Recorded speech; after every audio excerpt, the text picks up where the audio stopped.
புதிய பூமி நண்பர்கள் அனைவருக்கும் வணக்கம். நான் ராஜ்பாபு. யாரு செட்டிங்கா வேங்கே மாமா ஒத்தையில நிக்க தில்லுந்தா மொத்த பேரு மாங்கல அப்படின்னு சொல்ற மாதிரி தான் பாருங்க. மொத்த கூட்டமும் ஒரு பக்கம் நிக்க. ஆனா பாருங்க, வேங்கை மாவு மாதிரி ஒரே ஒருத்தர் மட்டும் ஒத்தையில நிக்கிறாரு. ஆனா அப்படி ஒத்தையில நின்னாலும் கண்ணா பன்னிங்க தான் கூட்டமா வரும். பன்னிங்க கூட்டமா வரும், சிங்கம் சிங்களா வரும். Pigs come in hordes, the lion comes alone. சிங்கம் சிங்களா தான் வரும் அப்படின்ற ஒரு ரேஞ்சில சிங்களா ஒருத்தர் வந்து நிக்கிறாரு பாருங்க. அவர் யாருன்றத இந்த காணொலிக்குள்ள ஆதாரபூர்வமாக வீடியோ ஆதாரங்களோட ஒட்டுமொத்தமா பார்க்க போறோம். அதற்கு முன்பாக நண்பர்கள் யார் யார் சப்ஸ்கிரைப் பண்ணாமல் இருக்கீங்களோ சப்ஸ்கிரைப் செய்து புதிய பூமிக்கு ஆதரவு தருமாறு கேட்டுக்கொண்டும் இந்த காணொலியை முழுமையாக பார்க்க வேண்டும் என்று அன்புடன் கேட்டுக்கொண்டும் இந்த காணொலி கொண்டு போயிடும்.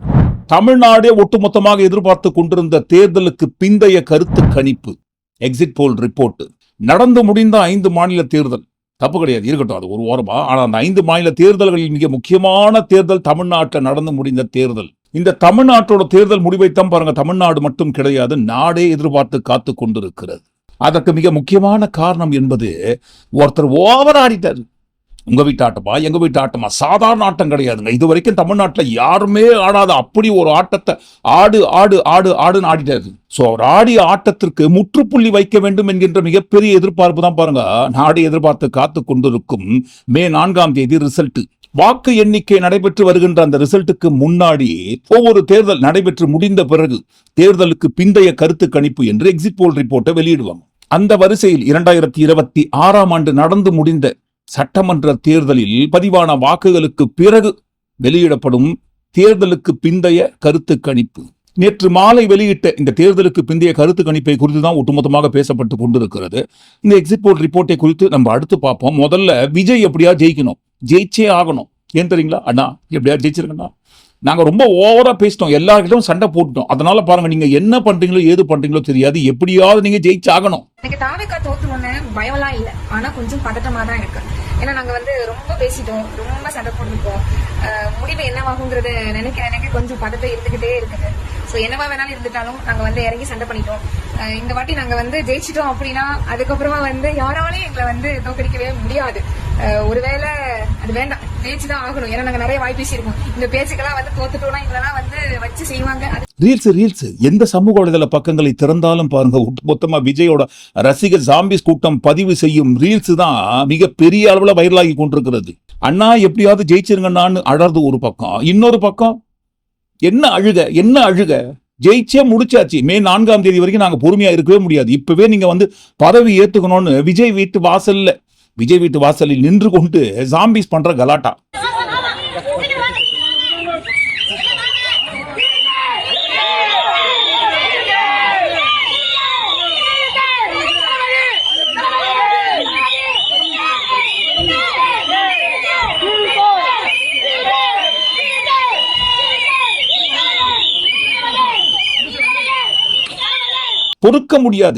பொறுக்க முடியாது. மே 4ஆம் தேதி வரைக்கும் எங்களால் காத்து கொண்டிருக்கவே முடியாது, தாங்க முடியல. எப்படியாவது வெளியே சிஎம் சீட்ல உட்கார்ந்துருங்க. எப்படியும் பாருங்க, முதல்வர் ஸ்டாலின் அவர்கள் இப்போதைக்கு இங்க இல்ல, கொடைக்கானல் தான் இருக்காரு. அந்த சிஎம் சீட் காலியா தான் இருக்குது. இப்பவே இந்த சமயத்துல உட்கார்ந்துருங்க. வெளியே வாங்கன்னு கரெக்டா பண்றது இந்த பக்கமா. இன்னொரு பக்கம் பாருங்க, சின்ன பசங்கள்லாம் விஜய் வாழ்கன்னு கோஷம் போடுறாங்க இல்லைங்களா. ஏன்பா கோஷம் போடுறீங்கன்னு கேட்டா, நாங்களா கோஷம் போடல, எங்களை கோஷம் போட வச்சாங்க. என்னப்பா சொல்றீங்க, கோஷம் போட வச்சாங்களா? ஆமா கோஷம் போட வச்சாங்க. தெருவா கூடவே போய் விஜய் வாழ்கன்னு கத்த சொன்னாங்கன்ட்டு வேற யாரும் போட்டு கொடுக்கல. யாருக்கு காசு கொடுத்து 500 ரூபாய் யாருக்கு காசு கொடுத்து கத்த வச்சாரோ அந்த செல்வா என்கின்ற ஒரு வேட்பாளர் தான், விஜய் கட்சியோட வேட்பாளர். அவர் தான் பாருங்க துட்டு கொடுத்து பசங்களை கூட்டிட்டு போயிட்டு தெருவா போயிட்டு கத்த வச்சிருக்காரு. காட்டுனா நம்புறேன். எத்தனை பேருக்கு எல்லாத்துக்கும் 500 ரூபாயா? 5 பேருக்கு சேர்த்து 500 ரூபாய் கொடுத்தாங்களா? யாரு தம்பி கொடுத்தது? யாரு கொடுத்தாங்க? விஜய் கொடுத்தாரா? ஓட்டு இல்லாத உங்களுக்கே காசு செலவு பண்ணாரா? 500 ரூபாய் கொடுத்தா என்ன பண்ணுவீங்க நீங்க? கத்துணுமா? உங்களுக்கு மட்டும் தான் கொடுத்தாங்க பணம் கொடுத்தா இப்படி கத்து எல்லாத்துக்குமே கொடுத்து எல்லாத்தையும் கத்த சொல்லி இருக்கிறாங்க. நம்ம எப்பவுமே சொல்லுவோம் இல்லைங்களா, விஜய்க்கு கூடுகின்ற கூட்டத்துல மாஸ் சைக்காலஜியை உருவாக்குவதற்காக இவங்களே பாருங்க ஒரு 2 ஃப்ரண்ட் ரோல்ல நிக்க வச்சு செட்டப் பண்ணி கத்த வைப்பாங்க. அதை பார்த்துட்டு பின்னாடி இருக்கிறவங்க தானா சேர்ந்த கூட்டம்னு சொல்றாங்க இல்லைங்களா, அவங்கள கத்த வைக்கிறதுக்காக உருவாக்கப்படுகின்ற ஆர்டிபிஷியல் சைக்காலஜி, அந்த ஆர்டிபிஷியலா உருவாக்கப்படுகின்ற ஆர்டிபிஷியல் சைக்காலஜி தான் பாருங்க அந்த பசங்க ஒட்டுமொத்தமா போட்டு கொடுத்துட்டாங்க. நாங்களா கத்தல, எங்களுக்கு காசு கொடுத்தாங்க, கத்த சொன்னாங்க, கத்தணும்ட்டு. அடுத்து பாருங்க, நம்ம அடிக்கடிக்கு சொல்லுவோம் இல்லைங்களா, கொஞ்சம் கூட வெக்கமான சூடு சாரி ஷார்ட் ஃபார்ம்ல சொல்லுவோம் இல்லைங்களா, வேமா சூசோ இல்லாம இருக்காங்கன்னு சொல்லி. உண்மையிலேயே பாருங்க, அந்த வேமா சூசோ இல்லைன்ற வார்த்தை இந்த காணொலிக்குள்ள பார்க்க போற விஷயத்துக்கு தான் ரொம்ப சுத்தமா பொருந்தி போகும். அந்த அம்மா பாருங்க, குழந்தை கையில கட்டையை கொடுத்து ஸ்டாலின் அவர்கள் போட்டோ ஒட்டிருக்கு இல்லைங்களா, ஸ்டிக்கர், அந்த ஸ்டிக்கரை அடிக்க சொல்லி வீடியோ எடுத்துருக்காங்க. பின்னாடி இந்த இன்ஸ்ட்ரக்ஷன் கொடுத்துருக்காங்க, ஏய் வெளியே போ, வீட்டை விட்டு வெளியே போ, நீயா இங்க இருக்கிறன்னு சொல்லி ஸ்டாலின் அவர்கள் படத்தை அந்த குழந்தை அடிக்கிறத வீடியோ எடுத்து சமூக வலைதளங்களை போஸ்டும் பண்ணிருக்காங்க.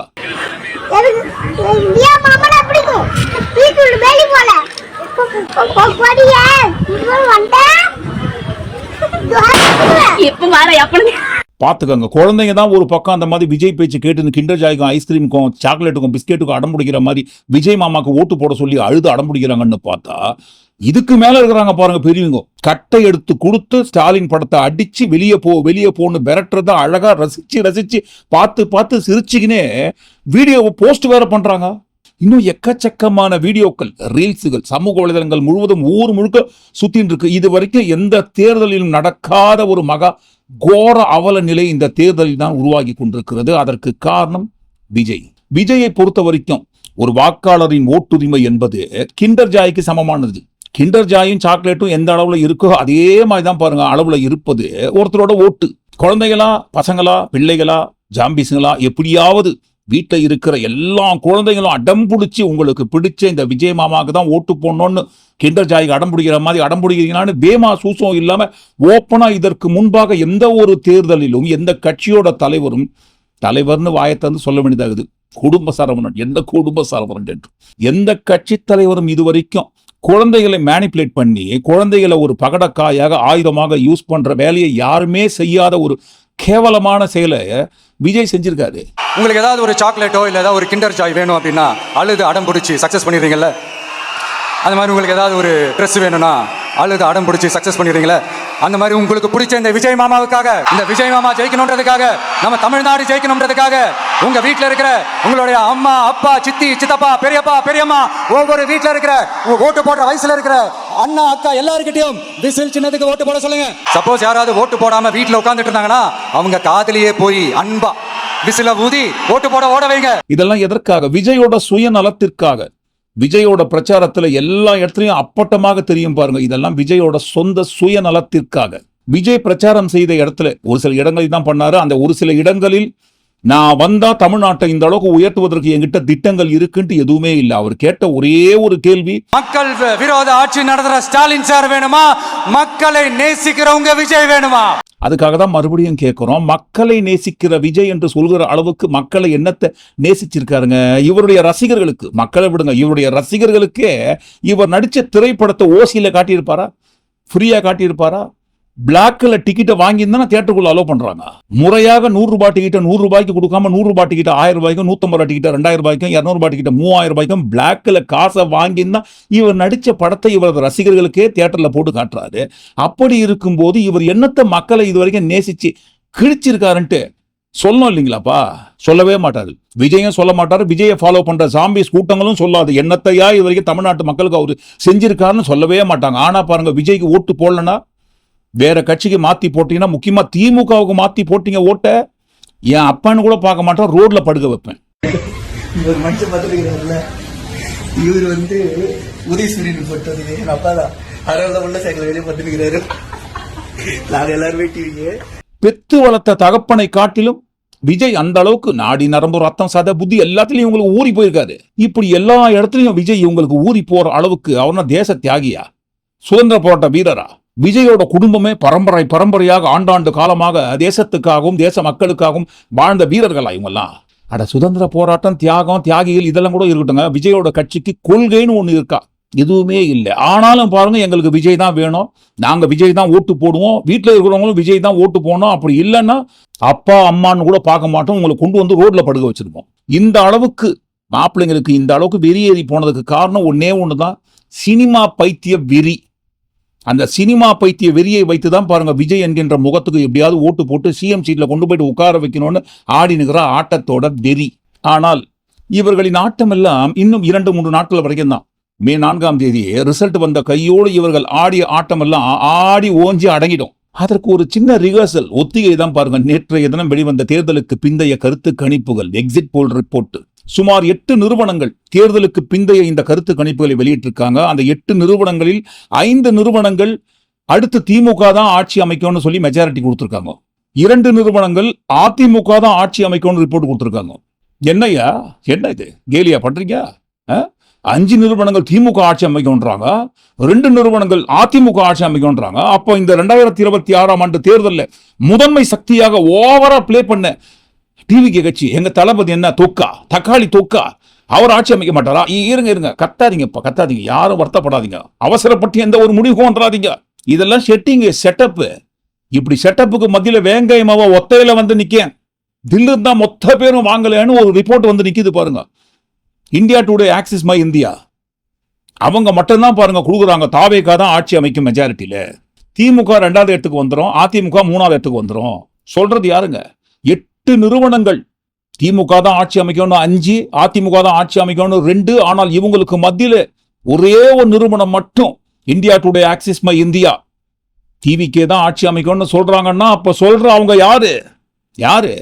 நம்ம ஏன் சொல்லணும்? அதை சொல்றாங்க பாருங்க. இல்ல நீங்க 2016ஆம் ஆண்டு இதே மாதிரிதான் திமுக ஜெயிக்கும் அப்படின்னு எல்லா எக்ஸிட் போலும் சொன்னாங்க, எக்ஸெப்ட் 1. ஆக்சஸ் மை இந்தியா மட்டும்தான் இல்ல அப்படின்னாங்க.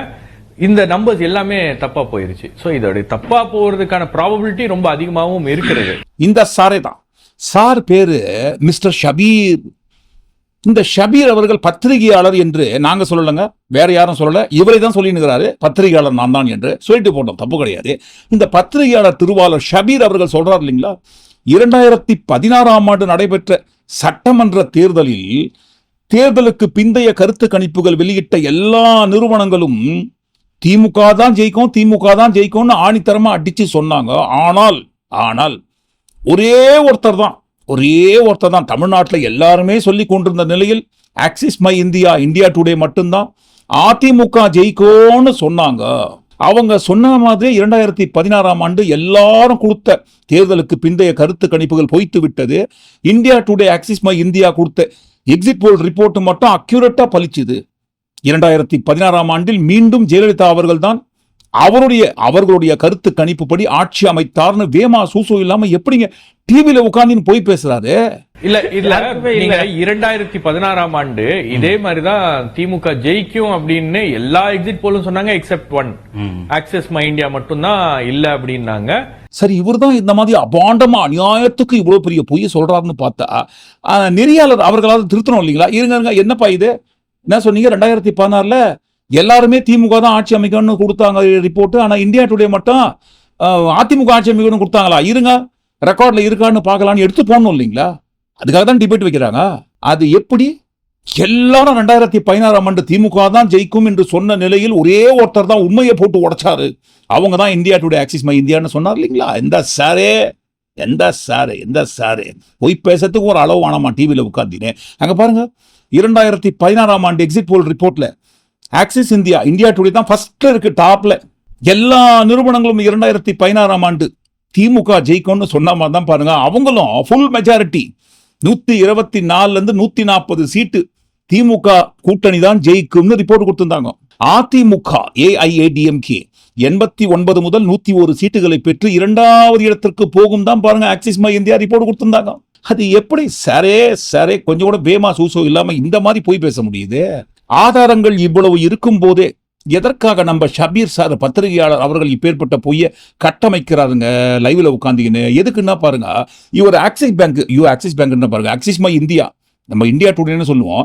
இந்தியா டுடே என்கின்ற ஒரு ரிப்போர்ட்டை 2016 ஆண்டு கொடுத்த ரிப்போர்ட்டை இழுத்து பேசுறதுக்கு முன்னாடி வரைக்கும் விஜய் தான் தமிழ்நாட்டில் அதிகப்படியான சீட்டு மெஜாரிட்டி கிடைத்து ஆட்சி அமைப்பார் என்று இந்த எக்ஸிட் போல் ரிப்போர்ட் வரல, லைவ்ல பேசினுக்கும் போது வரல. ஆனா பாருங்க, முன்னாடி தகவல் கிடைச்சிருக்கு. ஆக்சிஸ் மை இந்தியா ரிப்போர்ட் இப்படிதான் கொடுக்க போறாங்கப்பா, அதற்கு முன்னாடியே நீங்க ப்ரிப்பேர் ஆயிக்கோங்க. 2016 ஆண்டு இவங்க மட்டும்தான் திமுக எல்லாம் ஜெயிக்கும்னு சொல்லி இந்த நிலையில் அதிமுக தான் ஜெயிக்கும்னு கொடுத்த ரிப்போர்ட் துல்லியமா ஜெயிச்சதுன்னு சொல்லி நீங்க இப்பயே ப்ரிப்பேர் ஆயிக்கணும். அப்படி நீங்க பேசிட்டே இருக்கும்போது டக்குன்னு பாருங்க, ஆக்சிஸ் மை இந்தியா ரிப்போர்ட் நாங்க ரிலீஸ் பண்றோம். இந்தியா டுடே வெளியிட்ட இந்த தேர்தலுக்கு பிந்தைய 2026 ஆண்டு கருத்து கணிப்பு பிரகாரம் 92 முதல் 110 இடம் வரைக்கும் தான் திமுக கிடைக்கும். 22 முதல் 32 இடம் வரைக்கும் தான் அதிமுக கிடைக்கும். 98 முதல் 120 இடங்கள் வரைக்கும் டிவிகேக்கு கிடைக்கும். அவங்க தான் ஆட்சி அமைப்பாங்க. இந்த ரிப்போர்ட் வெளிவருவதற்கு முன்பாக நீங்க 2016 ஆண்டு விஷயத்தை இழுத்து பேசி நீங்க ப்ரிப்பேர் ஆகிக்கோங்க. ப்ரிப்பேர் ஆகி மைண்ட்ல நம்ம கருத்து கணிப்பு தான் துல்லியமா கொடுக்குறாங்கன்ற ஒரு விஷயத்த நீங்க லைவ்ல உளறிடுங்க. உளர்னதுக்கு அப்புறம் நாங்க வெளியிடுறோம், பாத்துக்கோங்க விஜய் தான் ஜெயிக்க போறான்னு சொல்லி வெளியிடுறாங்க. டக்குன்னு உடனே பாருங்க, அப்பே சொன்ன கேட்டீங்களா 2016 ஆண்டு ஆக்சிஸ் மை இந்தியா கொடுத்த ரிப்போர்ட் எப்படி பலித்ததோ அதே மாதிரி தான் பாருங்க, எல்லாரும் திமுக கட்சி தான் ஜெயிக்கும் அப்படின்னு சொல்லி கொண்டிருக்கும் நிலையில் டிவிக்கு ஆட்சி அமைக்கும்னு சொல்ற இந்த ரிப்போர்ட் தான் துல்லியமானதுட்டு வேமா சூசோ இல்லாம உட்கார்ந்து பேசினுக்காரு. அது எப்படிங்க ஒரு புதிய கட்சி தொடங்கி சந்திக்கும் முதல் தேர்தலில் டாப் கீரை போட்டு எடுப்புலயே 120 சீட்டு ஜெயிக்க முடியும்? என்ன பாருங்க, ஓடி உழைக்கணும், ஊருக்கெல்லாம் கொடுக்கணும்னு பாட்டு இருக்கிற மாதிரி கஷ்டப்பட்டு உழைச்சி ரொம்ப அயராது பாடுபட்டு கட்சி தொடங்கிய நாள் முதல் தேர்தல் பிரச்சார நேரம் முடிகிற வரைக்கும் ஓயாது பாடுபட்டு ஊரா தெருவா வீடா போய் மக்கள் எல்லாம் சந்திச்சு உழைப்பை ஓரளவுக்கு முதலீடு செய்திருந்தால் கூட பரவாயில்லப்பா, ஒரு 30 சீட்டோ 40 சீட்டோ முதல் தேர்தலில் ஜெயிப்பதற்கு வாய்ப்பு இருக்குன்னு கூட சொல்லலாம். ஆனா விஜய் எப்படிங்க விரல் விட்டு எண்ணக்கூடிய அளவுக்கு உண்டான மாவட்டங்களில் போயிட்டு பிரச்சாரம் பண்ணாரு. ரெஸ்ட் எடுத்து டயர்டாகி மறுபடியும் திரும்ப பாருங்க, ரெஸ்ட் எடுத்துனே தான் பனையூர் பங்களால. அப்படி தொடர்ந்து எந்த ஒரு உழைப்பை முதலீடு செய்யாமல் தனி விமானத்துல பறந்து வந்து லேட்டா வந்து பிரச்சாரம் பண்ணி விரல் விட்டு எண்ணக்கூடிய அளவில் போயிட்டு சந்திச்சாலே 120 சீட்டு கிடைச்சிருமா? இல்ல அப்படி 120 சீட்டு விஜய்க்கு எடுப்புலயே கொடுக்கிற அளவுக்கு உண்டான லட்சியவாதி விஜய் கிட்ட கட்சியோட லட்சியம் என்ன இருக்குங்க? பிரச்சார பீரங்கியாக அவர் என்ன செயல்பட்டு இருக்காருங்க? எப்பவுமே அவர் வாந்தி எடுக்கிற ஒரே ஒரு வாந்தி, இதை தாண்டி விஜய் எடுத்த வாந்தி பிரச்சார காலத்துல எதுவுமே கிடையாது. அப்படி இருக்கும்போது எல்லா நிறுவனங்களும் திமுக கட்சி தான் ஆட்சி அமைக்கும்னு கொடுத்து கொண்டிருக்கும் நிலையில் 120 சீட்டு அதிகப்படியாக டாப்ல வந்து விஜய் தான் ஆட்சி அமைப்பார்னு இந்தியா டுடே ரிப்போர்ட் கொடுக்குறாங்க இல்லைங்களா? இதற்கு முன்பாக 2016 ஆண்டு கொடுத்த ரிப்போர்ட்டும் கீஞ்சி போச்சு. சரி, 2016 ஆண்டு கொடுத்த ரிப்போர்ட் கீஞ்சி போனா உடத புடிக்கிறோம் பாருங்கன்னு சொல்லி புச்சதையும் விடுறாங்க. எப்பங்க 2024 ஆண்டு நடந்து முடிந்த நாடாளுமன்ற தேர்தலில் இந்தியா டுடே கொடுத்த ரிப்போர்ட், மோடி அவர்கள் நாடாளுமன்றத்தில் எதிர்க்கட்சிகளுக்கு சவால் விட்டதை போல பிஸ்கே ஜேபி கட்சி மட்டுமே 370 சீட்டு. அப்ப பிஸ்கே ஜேபி கட்சி 370 சீட்டுன்னு சொன்னா என்டிஏ ஃபுல்லா 400 பார் 400 சீட்டுக்கு மேல வாங்குவார்னு சொன்னார் இல்லைங்களா? அவர் விட்ட சவால்ல ஜெயிக்கிறாரு. 400 பார் தான், 400 சீட்டுக்கு மேல தான் பாருங்க மோடி அவர்களுக்கு வருகிறது என்று இதே India today axis My India தான் ரிப்போர்ட் கொடுத்தாங்க. ஆனால் கடைசியில் என்ன நடந்தது? வாக்கு எண்ணிக்கை நடைபெற்று கொண்டிருக்கும் போதே ரிப்போர்ட் வர லைவ்ல உட்கார்ந்து ஓன்னு அழுதாரு. யாருங்க? ரிப்போர்ட் கொடுத்தவர் தான்.